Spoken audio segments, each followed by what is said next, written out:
Oi, gente, tudo bom? Aqui é a Sara. Eu tô ainda me adaptando a voltar a gravar, mas eu queria mostrar aqui, mostrar não, né? Falar pra vocês os 9 livros que acho que mais me impactaram positivamente em 2024. Alguns deles não foram 5 estrelas, mas foram assim os que me trouxeram mais alegria, os que me trouxeram me deixaram assim embasbacados e com vontade de ler mais. Alguns deles até me deixaram com um pouco de ressaca literária, porque foram livros muito bons, então eu não tinha certeza se eu iria conseguir ter uma leitura tão boa quanto. É aquela ressaca que dá quando você lê um livro favorito, sabe? Então, assim, são livros que nem todos entraram na minha lista de favoritos, mas foram livros que me impactaram muito de uma forma positiva em 2024. São 9 livros, eu tenho alguns deles aqui pra mostrar pra vocês de maneira física, mas alguns deles também vou mostrando por aqui. Enfim, sem ordem sem ordem, mas eu gostaria de começar pelos 3 primeiros livros da tetralogia napolitana da Helena Ferrante. Por muito tempo, eu tive muito medo de ler esses livros, porque me falavam que eu ia gostar muito. Então eu botei uma expectativa muito alta. Então eu queria que a minha expectativa estivesse um pouco mais baixa quando eu fosse ler esses livros, pra que eu não me decepcionasse. Porém, eu fui com uma expectativa muito alta ainda, e apesar do primeiro livro eu ter demorado um pouco pra entrar na história, ele me arrebatou de um jeito que eu não conseguia pensar em outra coisa senão em continuar essa leitura, continuar essa história. Esses livros aqui, eu acho que eles realmente são obras-primas e eles foram os meus... Acredito que de todos, apesar de eu estar falando que não tem ordem de prioridade, eu acho que de todos eles foram os meus favoritos do ano. Me reencontrei com Helena Ferrante de uma maneira muito positiva. Já tinha lido outros livros dela no passado, mas nenhum deles foi tão grandioso e tão... me provocou tantas emoções e me fez, sei lá, ser tão grata por ter acesso a esses livros que nem esses 3 primeiros livros. Eu acho que se fosse pra eu falar, assim, sobre um favorito entre os 3, eu gostei muito do segundo, gostei muito do terceiro, mas eu acho que o primeiro foi o mais impactante. Aqui a gente vai encontrar a história da Lenô e da Lila, que são 2 amigas. Elas se conhecem assim quando elas são crianças e elas desenvolvem uma amizade assim de uma maneira meio...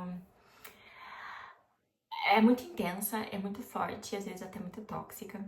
E é um grande livro sobre o desenvolvimento de mulheres no pós-Segunda Guerra da Itália, ao mesmo tempo que é um grande livro bem introspectivo sobre o crescimento e desenvolvimento dessas mulheres.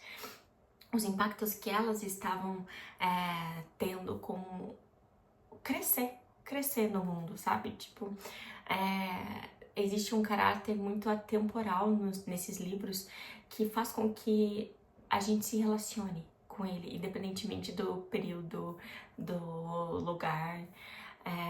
Então, assim, é incrível, são livros extremamente bem escritos, que esse aspecto introspectivo faz com que você olhe pra dentro de você mesmo e analise alguns sentimentos que você tem que às vezes não são muito agradáveis. Eles são livros muito incômodos, você ama essas personagens ao mesmo tempo que você ama odiar elas. Então, são muitos... muito intenso, é muito intenso. Não é nenhum livro aqui é leve, nenhum livro aqui é tranquilo. Acontece sempre muita coisa, tá sempre acontecendo muita coisa.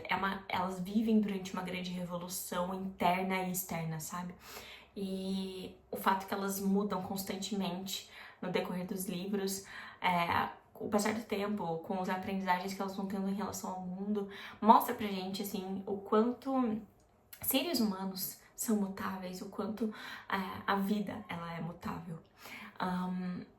Aqui, quando você sai desse aspecto introspectivo e vai mais para esse aspecto generalizado que a autora aborda sobre a Itália, eu fiquei com muita curiosidade de aprender mais sobre essa época na Itália, eu fiquei com muita curiosidade de entender mais sobre a história e a geopolítica do século XX da Itália. Eu fiquei com muita curiosidade de entender mais da onde que elas estavam vindo, sabe? Me parecia que era um livro que iria além das páginas, mas sim, ele aborda também, além dessas duas personagens, toda uma gama de uma região que tá passando por transformações e não tem como você não ficar encantado com tudo isso. Eu acho que aqui a gente aprende realmente como que a Helena Ferrante, ela domina as palavras e como que ela tem esse... É um dom, é um dom. Mas que ela conseguiu lapidar muito bem esse dom. Que eu realmente não acredito que tenha outra escritora nesse patamar. É um livro que ele traz algumas temáticas que são muito temáticas assim que você não imaginava que fossem ser tão trabalhadas aqui.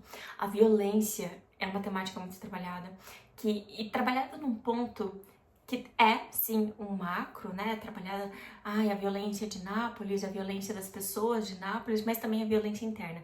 A forma como essas personagens, elas são violentas umas com as outras e como elas são violentas com elas mesmas. E é tão trabalhado, é tão esmiuçado, e é tão trabalhado de uma forma, assim, tão sutil, quando você vê, você tá lendo o terceiro parágrafo seguido sobre a violência e que uma personagem tá sentindo que ela tem contra ela mesma. Sabe, é difícil não levar esses livros aqui pra terapia. Então, muito bons. Eu gostei muito, foi uma experiência muito positiva e que, não sei, sabe? Toda vez que eu lembro desses livros, assim, eu fico muito grata por estar vivendo nesse mesmo espaço-tempo em que eu posso ler esses livros. E daí o próximo livro que eu quero falar é um livro que ele tá aqui porque ele foi uma releitura que eu acho que foi no momento perfeito. Foi uma releitura assim que caiu na hora certa, quando eu precisava, e me fez lembrar de coisas muito boas da minha infância, me fez pensar em coisas muito boas, e me fez ver esse livro, essa história, sob um novo olhar, que foi As Crônicas de Spiderwick. Aqui é um compêndio dos 5 livros. Eu era uma criança muito apaixonada por esses livros, e eu li quando eu tinha, tipo assim, uns 11 anos, por aí, e nunca mais. Eu assistia o filme direto quando passava, mas nunca mais tinha pego. E nunca mais tinha assistido ao filme. Então, alguns assuntos que são trabalhados aqui eu não lembrava, mas que depois de ler como adulta eu vejo que faz total sentido. Aqui a gente vai encontrar a história dos irmãos, eu esqueço os sobrenomes deles. A gente vai encontrar a história dos irmãos Grace, que tem os gêmeos, o Jared e o Simon, e a irmã mais velha deles, que é a Mallory. O Jared e o Simon têm 11 anos e a Mallory tem 14. E o que acontece? Eles moravam numa cidade grande, tinham uma vida, assim, de cidade grande, porém os pais se separaram e agora eles estão indo morar na casa da tia-avó deles, que é a mansão de Spiderwick, que é no interior. Enfim, é todo um processo de readaptação, tanto porque o núcleo familiar deles mudou, mas também porque eles estão passando por essa fase, assim, as crianças estão passando por uma fase, assim, de várias transformações e mudanças, e ao mesmo tempo, assim, tá todo mundo muito afastado, sabe? Então, quando eles se mudam, eles se deparam com um lugar que não é o que parece, né? Aqui começa que o Jared, ele encontra um ser mágico e travessuras começam a acontecer, e depois as pessoas da família vão entendendo essa magia que essa propriedade aperiga, e alguns mistérios familiares que estão super relacionados com essa magia. Ao mesmo tempo, assim, em que eles estão passando por... De novo, os pais, assim, estão separados, mudaram de escola, estão tendo que fazer amigos novos. Aqui a gente tem, assim, um aspecto familiar muito interessante que é trabalhado. É um livro cheio de magia. É um livro muito gostoso de ler, porque é cheio, parece assim, contos de fadas. Existem literalmente fadas, existem elfos, existem doentes, existem ogros, e existe uma guerra, e crianças que estão lutando com uma guerra que os adultos não entendem. É aquele livro típico de aventura infanto-juvenil, mas que é uma delícia de ler. Ele realmente me trouxe memórias de uma época muito gostosa da minha vida e me fez olhar para essa história sob um novo olhar, porque essa dinâmica familiar realmente não era algo que eu me atentei quando eu tinha 11 anos, por aí, né? Eu acho que o próximo livro que eu vou falar vai ser A República do Dragão, que é o segundo livro da Guerra da Papoula. A Guerra da Papoula foi um livro que eu li no finalzinho de 2023 e, assim, fiquei arrebatada. Fiquei arrebatada. Li aquele livro inteiro em, tipo, 3 dias e não conseguia parar. Não conseguia dormir, sabe? Tipo, tudo que eu fazia eu pensava nesse livro. E daí eu acabei demorando um pouco pra pegar a continuação, porque, de novo, expectativas muito altas e eu tava com medo de me decepcionar. Acho que eu acabei pegando esse livro aqui em março ou abril. E esse livro aqui, eu acho que entre os três, ele é o meu favorito. A nossa protagonista, que é a Ronin, nessa trilogia, né? A Ronin, ela é uma órfã de guerra que foi acolhida por uma família, meio que a família foi obrigada a acolher ela. Então ela é um grande peso. E pra fugir de um casamento arranjado com um homem muito mais velho, ela se inscreve e passa num processo como se fosse assim, num grande vestibular, e ela passando por um colégio militar na capital. E lá nesse colégio militar, ela tem muitas aulas sobre estratégia, sobre guerra, sobre sei lá o quê. Mas tem um professor que dá aula sobre mitologia. E é mitologia e fábula, alguma coisa assim. E ali ela descobre que as coisas são muito além do que ela imaginava. É um mundo que vai lidar com superpoderes, como se fosse assim uma legião de super-heróis, que na verdade não são muito super-heróis, são pessoas com poderes que têm que arcar com as consequências do seu poder. Acho que é bem aquela frase de Homem-Aranha, né? Com grandes poderes e grandes responsabilidades. É basicamente isso. E nesse livro aqui a gente vê as consequências psicológicas e emocionais do final do primeiro livro, que foi um final bem arrebatador, que eu não imaginava que ia ser daquela forma. E eu acho que aqui a gente tem um grande desenvolvimento de personagem que nos prepara para o último livro. O último livro não tá aqui nessa lista, porque eu gostei dele menos do que eu gostei do segundo, sabe? Acho que o final acabou comigo, sabe? O final, assim, depois eu fiquei pensando, não sei. Mas acabou do jeito que tinha que acabar, mas eu prefiro ainda o segundo. E nesse segundo aqui, a gente vê um desenvolvimento de personagem num momento muito crítico em que ela tá lidando com realmente as responsabilidades, das consequências das ações que ela tomou no primeiro livro. Enquanto a gente tem que pensar aqui que esse livro é uma grande alegoria em que lida com a questão imperialista da Inglaterra em relação à China, eu não sei em que século, mas que fala sobre os opioides e como eles foram utilizados como uma arma para evitar grandes rebeliões, né? Enfim, grandes rebeliões populares. A gente tem aqui um país que tá sofrendo as consequências de uma guerra que talvez não precisava ser daquela forma, mas que foi daquela forma porque pessoas, seres humanos, que planejam guerras. E seres humanos são falhos, e eles não pensam em tudo. E às vezes, na questão do poder ali, algumas coisas valem mais do que outras. E as coisas que acabam caindo em desvantagem são vidas humanas. Então, os 3 livros, eles falam muito sobre isso, sobre a consequência das guerras, e que ter superpoder, diferentemente dos Avengers, não vem com benefícios tão grandes assim. Aqui a gente vê personagens que são consumidos pelos seus poderes e que eles vão ficando cada vez mais loucos, eles vão perdendo a sanidade mental. E eu acho que essa perspectiva sobre a relação de poder poder em diversos sentidos, tá? Mas assim, a relação de como o poder ele ensandece alguém eu acho que é a chave dessa trilogia, sabe? E aqui foi muito bem explorado. Aqui foi bem um aspecto psicológico, mental e emocional que foi explorado, que me fez gostar muito da escrita da autora, mas também desses personagens que a gente via se desenvolvendo e via amadurecendo em meio a todas essas consequências de guerra.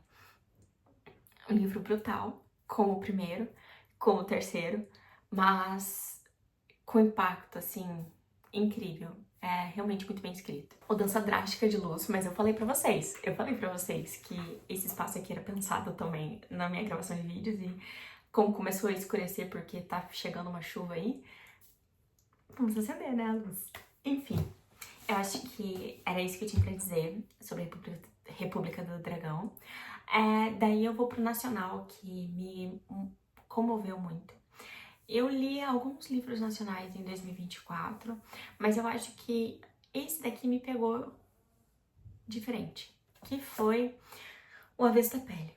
Esse daqui eu ganhei de aniversário do Guido ano passado, e eu acho que esse livro, ele me pegou nas consequências da vida real, sabe? É um livro que eu realmente recomendo não ler o verso do livro quando você for ler. Não saiba muito sobre o que é, mas é um livro que vai falar muito sobre o aspecto de identidade, de construção de identidade em um mundo racista e que debate muito o racismo. Aqui os nossos personagens, eles estão, na maior parte do tempo, no Rio Grande do Sul. E essa é uma informação importante porque o aspecto que me fez pensar muito nesse livro, que me fez talvez colocar ele aqui nessa lista, foi porque logo antes, assim, de eu ler esse livro, no começo do ano passado, se não me engano, uma escola pública do Rio Grande do Sul colocou esse livro baniu esse livro na escola. Ele ia ser um livro que ia ser discutido em sala de aula e baniu. E eu fiquei pensando muito sobre o retrocesso que a gente está vivendo politicamente e socialmente, em que se é banido livros em que são discutidos coisas de forma crítica, né? E já estamos num país em que a literatura ela não é valorizada, ela não é influenciada como antes, ela não é priorizada. A gente está vivendo numa sociedade em que os adolescentes, os jovens estão saindo do ensino médio sem conseguir fazer uma leitura crítica, sem conseguir fazer uma interpretação de texto.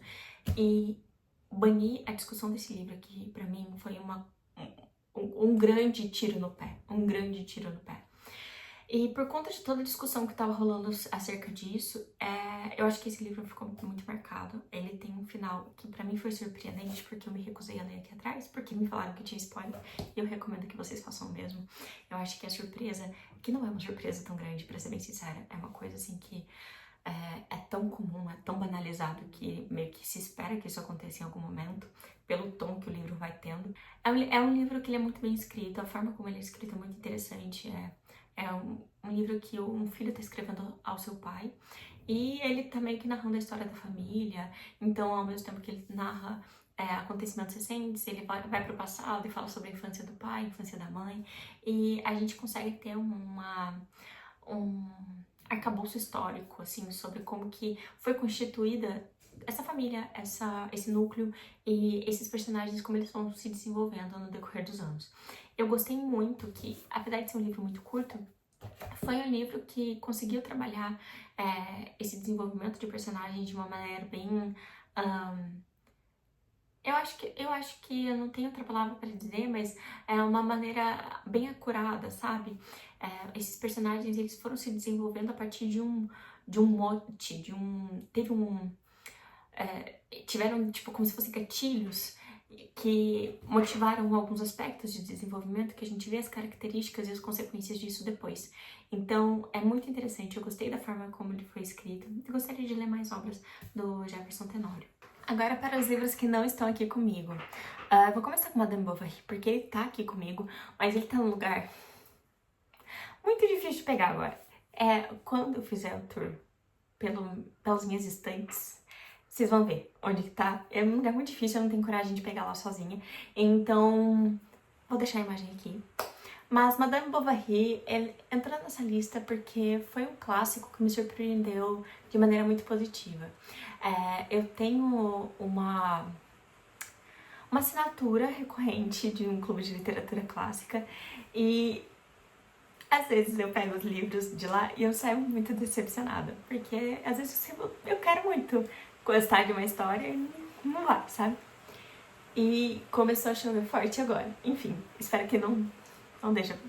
Enfim.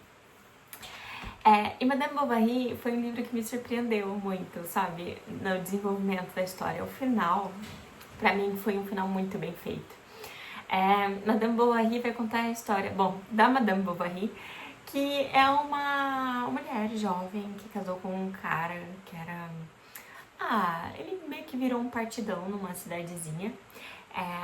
A Emma Bovary, ela é uma mulher que antes de casar, ela vinha de uma família, assim, até que bem de vida. E se casa com esse cara, assim. E ela... que a gente encontra, assim, muito a perspectiva do marido e também a perspectiva dela sobre essa vida que eles têm em conjunto. E é uma vida que, para a Emma, é muito infeliz. Uma vida ordinária, uma vida muito comum. Ela é muito jovem, ela tinha sonhos e ambições que a vida de casada de umas vilas pequenininha na França não consegue, sabe? O que acontece? Ela se apaixona por um homem mais novo e eles começam a ter um caso. E daí, ó, é muita emoção, é muita fofoca. E assim, a gente consegue ver pela representação que a Madame Bovary ela vai fazendo sobre seus próprios sentimentos e as interpretações que ela vai tendo acerca do mundo e da vida que ela tem, a gente consegue ter uma notícia de como que era a vida no interior da França naquela época, sabe? E era uma vida muito pacata e como que jovens garotas podem se satisfazer com isso, né? É difícil. Então, é um livro que em momentos ele chega a ser cômico, em momentos ele é triste. O final realmente me surpreendeu. Eu li no começo do ano um outro livro que acho que mexe meio com isso, mas ele tá nas minhas decepções do ano. Então, assim, eu acho que a escrita do Flaubert foi uma escrita, assim, fluida. A gente entrava na mente dos personagens, a gente entendia as suas motivações. Ao mesmo tempo que é fácil dar razão pra Emma, você dá razão pro marido dela também. E, sabe, é um livro muito instigante e que eu acho que é aquele livro perfeito pra combater aquele misticismo de que clássico é chato, porque ele não é chato, na verdade ele foi bem emocionante. O próximo livro eu tinha pego naquelas gratuitos assim do Prime Reading, que é Galateia, da Madeline Miller. Esse livro é um conto de 70 e poucas páginas, muito, muito, muito fluido, assim. E é assim, eu já tinha, lá em 2014, 2015, por aí, ouvido o audiobook de Canção de Aquiles, da Madeline Miller, e não foi pra mim. Naquela época não desceu, não sei, alguma coisa ali não foi. Então eu meio que coloquei que Madeline Miller não era pra mim. Porém, resolvi dar uma chance com Galateia, justamente por ser curtinho, e me surpreendi positivamente. Esse livro, ele tá nessa lista justamente por conta disso, pra me mostrar, assim, que às vezes dar uma segunda chance pros autores é um jogo de sorte, mas também pode ser muito bom, pode ser muito bom. Então, eu gostei muito desse jogo mitológico de Galateia, porque depois eu fui aprender, eu não conhecia. Mas Galateia é uma personagem que ela tá, se eu não me engano, em Ilíada, em uma parte assim bem pequenininha do canto assim da Ilíada, e era uma personagem assim até que meio falada, mas não é aprofundada.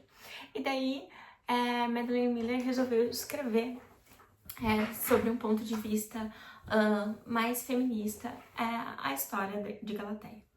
Então tá, Galateia, ela surge primeiro como uma escultura de Pigmalião. E Pigmalião era um grande artista, assim, e ele fez essa escultura e ele ficou apaixonado por essa mulher, porque era a mulher mais bonita do mundo. E daí ele pede a Afrodite sua bênção para transformar esse amor dele em real e transformar a Galateia num ser vivo. Então, se transforma e eles ficam juntos.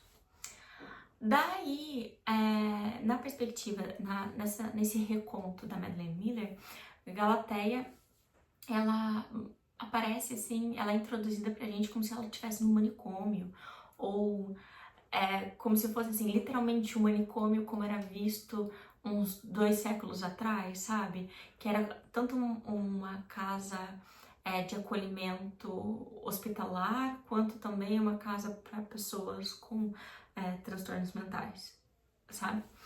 E a gente não entende muito bem o que está acontecendo, mas basicamente existe uma fetichização dessa submissão dessa mulher que era antes estátua.